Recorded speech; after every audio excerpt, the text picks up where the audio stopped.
नमस्कार बंधु, स्वागत आपनku मोर ए नुआ अध्याय को।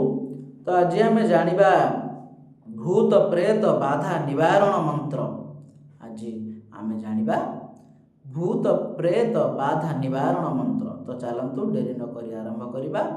मंत्र ओम सं सांग सिं श्रीं सों श्रों श्रें श्रों तमिं श्रों श्रों सं स्वं स्वं स्वाहा।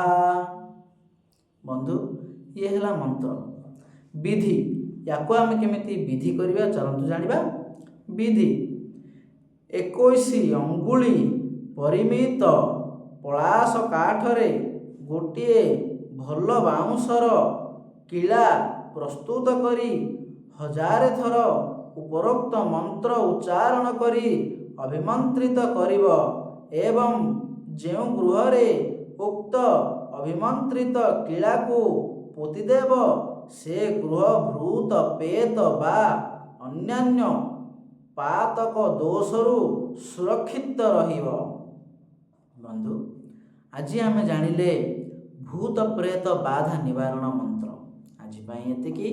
आमे आगामी अध्याय जानिबा किछि नुआ। तो सेई पर्यंत आपण समस्तंकु नमस्कार।